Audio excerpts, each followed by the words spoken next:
Hello everyone! Welcome back again sa ating YouTube channel. And it's me again, Mutia Baliling Plantita from Davao City. And welcome back po sa akin. Yung mga past vlogs ko mga megs is matagal na yung naka-film. And yun, bago pa na-edit and bago pa naka-upload. Kaya medyo matagal-tagal po akong hindi nakapaggawa ng vlog. Kasi nga umuwi po ako ng Surigao del Sur po sa amin. Ayan, taga Surigao del Sur po ako sa may Barubo City. Ayan, umuwi po ako doon mga megs. Siyempre, election and siyempre, meron ding kaganapan doon. So, which is kasal po ng aking kapatid. Kaya po umuwi ako. And medyo matagal akong hindi nakapag-vlog. So, ayun, for this video mga megs is ipapasilip ko sa inyo, ipapakita ko sa inyo yung money tree na nagawa ko. Which is, may video ako na na-upload past video, yung money tree new design, which is yung money tree na ginawa kong parang bahay ni SpongeBob. Money tree siya, pero form siya ng pinya.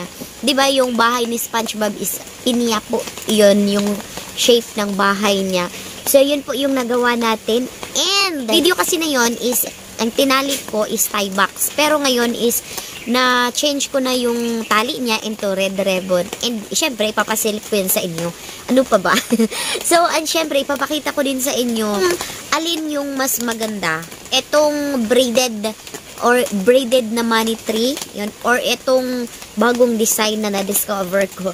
Ayan, kung interesado ka sa vlog na ito, is just keep on watching. And syempre, kung hindi ka pa nakapag-subscribe sa aking YouTube channel, ay huwag mong kalimutan na mag-subscribe and please pakihit na din yung notification bell down below katabi ng subscribe para ma-notify po kayo if ever na may gagawin tayong bagong video. And if you are ready, then I am always ready, then let's begin!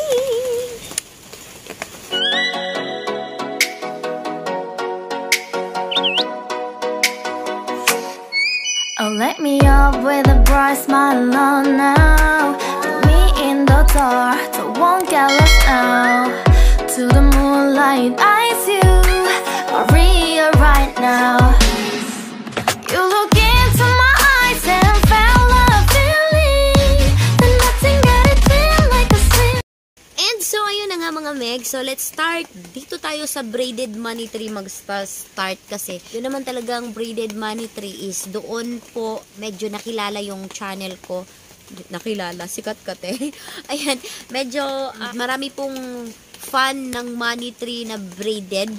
Which is ganito po siya. Siyempre yung papakita ko sa inyo ngayon mga megs is 21 stalks. Ayan, etong si 21 stalks na ito, ganyan po siya kakapal ganyan po kakapal yung puno ng 21 stalks. Syempre, ito lang po yung pot niya. Medyo maliit yung pot niya and stable na yung ating 21 stalk. Syempre, na-vlog ko din ito nung tayo ng from harvesting to braided. Na-vlog ko siya mga megs. Ay, eto na siya ngayon. Super stable na siya. And ganyan yung kaniyang braided. Again, this one is the 21 stalks. Ay, pagko-compare natin yung bagong discover ko na money tree design. Or, ayan, kung alin yung gusto nyo or kung alin yung gusto mo sa dalawa, itong money tree na ito na braided or yung ating money tree new design. Ayan. Syempre, ang part kayo ng channel ko is comment kayo dyan sa baba kung alin yung mas maganda po na gawin natin sa ating mga money tree. Kasi medyo naku-curious ako. Maganda din naman to pero nagagandahan din ako doon sa bagong gawa ko ng money tree. Syempre, hindi ko na patatagalin. Ipapakita ko yan sa inyo. Actually, nakita nyo na kung nanonood kayo ng vlog ko. Malamang hindi kayo nanonood. So, eto po siya mga megs. Ayan. Mabigat lang siya. Ayan! Eto yung sinasabi ko na bahay ni SpongeBob. Naghuhugis pinya po yung ating money tree mga megs. Ayan. Actually, gusto ko lang talagang gumawa ng bagong design ng money tree. Nagsawa ako sa braided money tree. Parang, sabi ko sa sarili ko, wala na bang ibang design or wala na bang pwedeng ibang gawin sa money tree para maging, or bang design niya para mapawaw ka, uy, itong ganito na style or meron din palang ganito. Time is naglakad-lakad kami dito lang din sa Davao City and nakita ko sa isang bahay I think nagbe-braided din sila ng money tree. Nakita ko sa isang bahay yung design ng money tree na halos katulad nito. Pero matured deform na yung stem niya. Ang ganda pala niya kapag nagmamatured na. Hindi ko lang siya malapitan kasi nasa loob ng bahay ng hari. Syempre, pag pumasok tayo dun, baka barilin tayo. Yes, nakita ko lang siya sa labas ng gate. Ang ganda niya pag matured form. Pero hindi ganito yung shape niya, mga megs. Iba yun siya. Pero talagang, nung ginawa ko na siya, eto yung nagawa ko. Ito yung as in, nagawa ko siya. And I'm so proud with myself. Char. Kasi ganito yung nagawa natin, mga megs. Parang kakaiba siya. Hindi siya katulad nung nakita ko sa lugar na yun. Basta nadaanan lang namin sa bahay. I think nagbe-braided din ng money tree. May-ari doon kasi may puno sila ng money tree na malaking puno na din na nagbubunga na din. Ayan, nasabi ko, hala, pwede pala yung gawin sa money tree. Kaya ayan, pag uwi ko, atat na atat akong umuwi kinabukasan kasi gusto kong gawin etong ganitong design ng money tree. Hindi pa siya super stable, mga megs, kasi I think this one is, awan ko kung ilang pa ba siya, ilang days pa ba siya nung nagawa ko. Totally stable, hindi pa siya super stable. And syempre, mas gaganda po yan siya kapag stable na siya. So as of now is ganyan po muna siya. Yung dahon kasi makikita natin na ayan. Ayan. Yung dahon is, pasensya sa ingin ng aso. Ayan, yung dahon is hindi pa gaano ka-stable. Pero nagagandahan talaga ako neto, mga megs. As in, talagang kumukutitap-kutitap yung mata ko kapag nakikita ko ito. Yan, mga megs. Eto nga pala is 21 stalks din. And kaya ko nasabi na parang bahay siya ni SpongeBob. Kasi ayan, nakikita nyo yan. Parang may daan. Parang may pinto dyan. Dito na banda. Ayan, nakikita nyo yan, mga megs. Parang may pinto. Ayan, sa lahat ng ginawa ko. Ayan, parang yan lang siya ang pinakamalaking butas. Ayan, parang may pinto siya. And pwede mo siyang lagyan ng kung ano-ano dyan sa loob. Ayan, sabi nila is, nung nakakita nito is, pwede ko daw lagyan ng something na pampaswerte dyan sa loob. Ayan, lagay ko lang maglagay ako ng maliit na lagayan, tapos ilagay ko raw yung pampaswerte ko dyan sa loob. Kasi nga, to think na yung braided money tree, ang ibig sabihin po kasi ng braided money tree, mga megs, para po yung arte na papasok sa iyo, so po yun sa inyong pamamahay or sa inyong tahanan is hindi na po siya makakalabas, which is yung energy po nung laman na yun, tinutulungan siya na malak na siya sa loob. So, kung isipin mo, kapag ganito yung ginawa natin, tapos maglalagay tayo ng something dyan sa loob, like yung ating mga pampaswerte, tapos ilagay natin. Pero, hindi po yun based sa mga professional na mga taga-feng shui expert, ha. Akin-akin na lang po yun. So, yun lang naman yung itatry ko. So, itatry ko talaga siya. Kasi ito kong nagawa, hindi ko ibibenta, mga megs. Ayan. Sobrang nagagandahan ako sa kanya. And bago kasi siya sa aking paningin. Hindi siya katulad ng braided. Dito sa Davao City, sobrang dami ko nang na-dispose na braided money tree, mga megs. Halos-halos ng mga lugar kung saan dito sa Davao City is medyo napuntahan ko na, na-deliveran ko na. Yun, almost braided po yung mga money tree na yun. Pero etong ganito, hindi ba, ang ganda niya gawin ding design sa loob ng bahay. Kapag ganito yung money tree na design or ilalagay mo sa loob ng iyong bahay. But anyway, itatry ko din siyang i-post online, mga megs. Kung may mag-o-order man, syempre gagawa ako. Pero 1 week po bago ko i-dispose. Kasi ayoko naman na ginagawa ko tapos i-dispose ko agad-agad. So, 1 week bago ko siya i-dispose para sure talaga ako na mabubuhay na talaga siya. Kasi 1 week po neto is stable na po siya. Yun po yung so ayan yung ating braided money tree and ito yung ating pinia na money tree. Ayan. Kayo na lang po bahalang humusga, mga megs, kung alin po sa inyo, sa tingin nyo ang maganda na gawing design sa loob ng ating bahay. I think naman maganda sila pareho, 'di ba? Maganda, super ganda nila pareho, pero ito siya is parang may kakaiba siyang mga megs. Kasi ang dami niyang red na ribbon. Unlike kasi neto, kung pwede mo man siyang lagyan ng red doon sa may dulo, yung isa dito sa may gitna, or dito sa may baba. Ganun lang yung pwede nating ilagay. Pero eto siya, is talagang nagpo-full siya ng red ribbon. Which is, ang ganda niya, tignan talaga mga megs. As in, hindi ako ginawa ko siya. Parang gusto kong ilagay siya sa loob ng bahay. Talaga, dati pa talaga, binabala ko talagang gumawa ng new design ng money tree. Pero wala akong maisip. So, happy ko kasi, nung nadaanan ko, parang meant to be na, meant to be.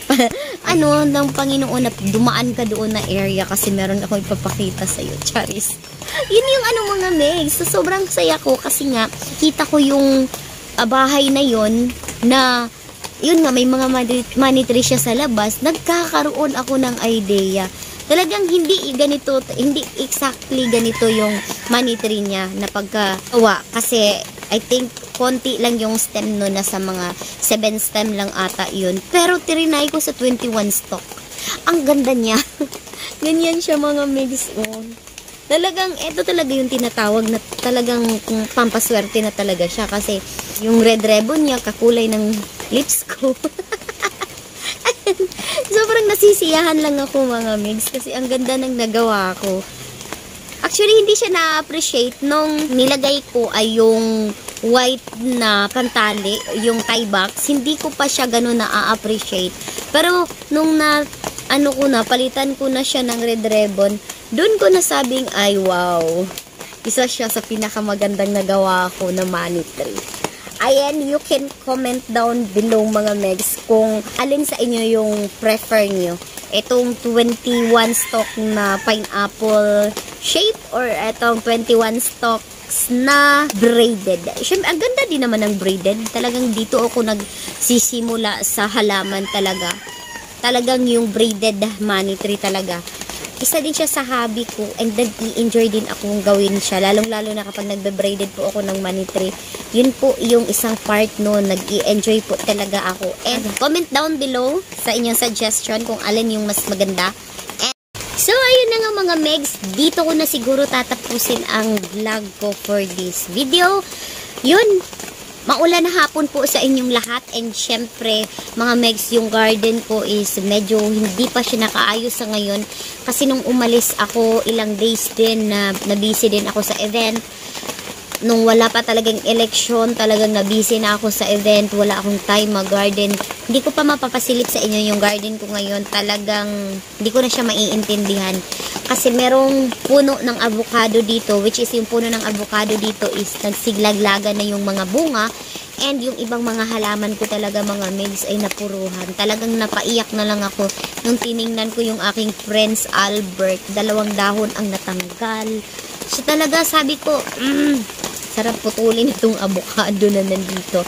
Pero, anyway, hindi ko alam kung bakit nagsilaglagan yung puno or yung bunga ng avocado. Sana talaga is huwag na siyang malaglag kasi kawawa yung mga halaman ko dito sa baba. Yun yung isang problema ko dito sa garden. Alam nyo ba mga megs, yung cellophane na nilagay ko talaga dito as in butas-butas po. Yan siya lahat. Papasilip ko sa inyo. Ayan. Eto na lang. Papasilip ko na din sa inyo para sa vlog na ito. Ayan na siya mga megs. Yan na yung nangyari sa aking mga cellophane.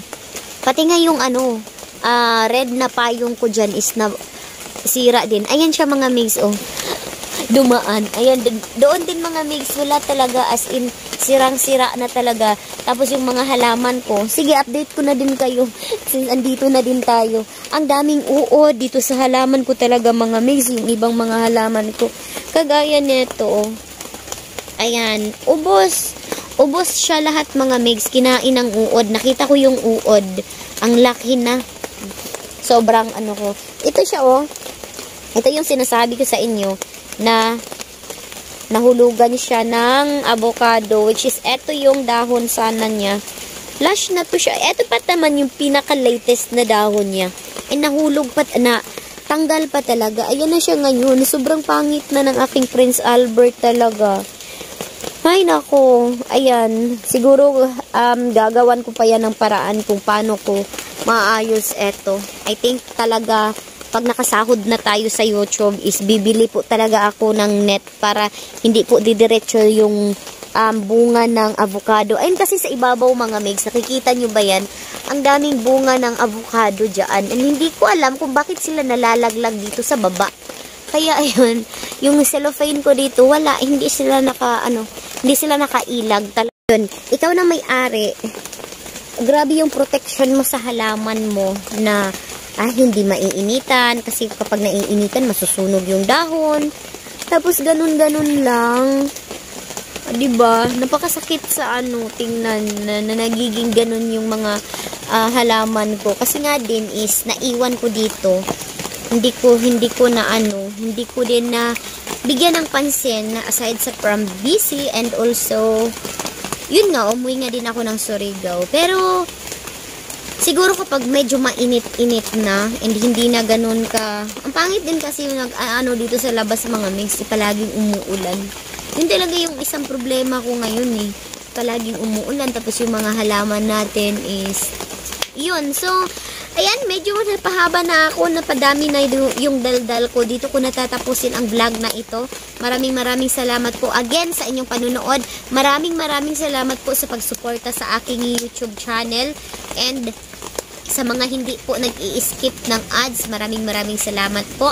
Sa mga bagong subscribers, welcome po kayo dito sa aking YouTube channel. At ikaw, kung bago ka man, ay huwag mong kalimutan na mag-subscribe.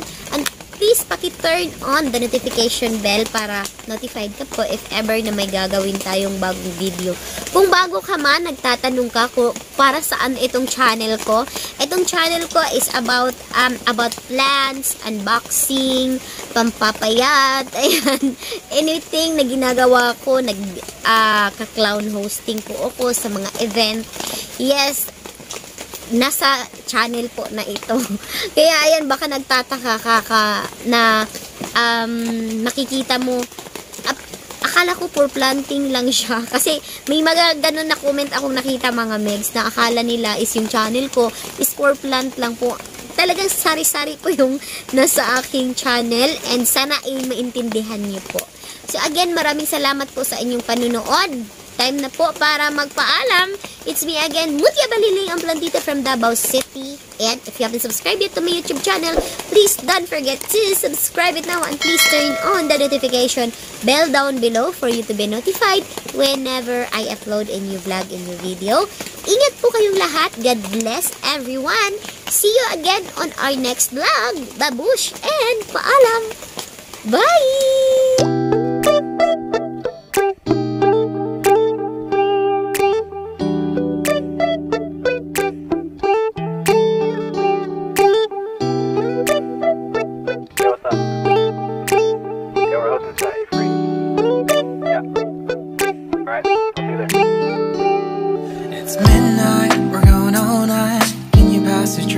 The vibe right, don't feel like having a Bud Light, how's tequila with some salt and lime.